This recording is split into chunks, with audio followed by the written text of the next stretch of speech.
क्यानाडाको public university र कलेजहरुमा admission पाउनको लागि कति जीपीए आवश्यक पर्छ आउनुहोस् आज डिटेलमा बुझौं। यदि हजुरहरुले रिसेन्टली +2 पास गर्नु भएको छ वा +2 पछि ग्याप छ भने हजुरहरुको 5 इयर्स सम्मको ग्याप पनि एक्सेप्ट हुन्छ।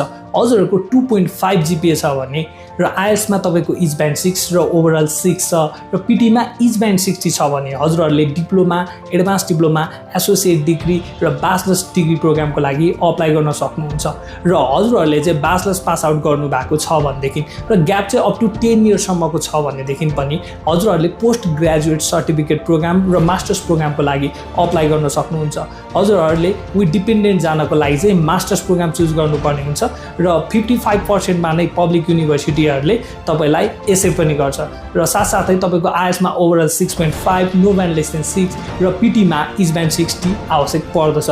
आउँदो इन्टेक भनेको सेप्टेम्बर 2026 र जनवरी 2027 हो। अब यो इन्टेक मिस आउट गर्न चाहनु हुँदैन भनेदेखि आज नै हामीलाई सम्पर्क गर्नु।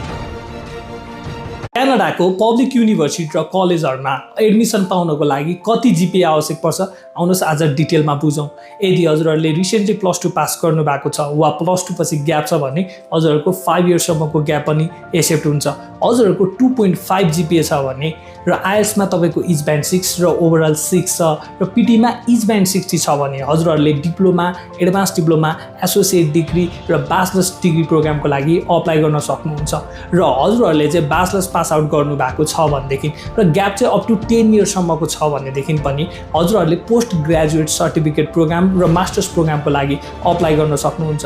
हजुरहरुले विथ डिपेन्डेन्ट जानको लागि चाहिँ मास्टर्स प्रोग्राम चुज गर्नुपर्ने हुन्छ र 55% मा नै पब्लिक युनिभर्सिटीहरुले तपाईलाई एक्सेप्ट पनि गर्छ र साथसाथै तपाईको आईएलटीएस मा overall 6.5, no band less than 6 र पीटी मा इज ब्यान्ड 60 आवश्यक पर्दछ।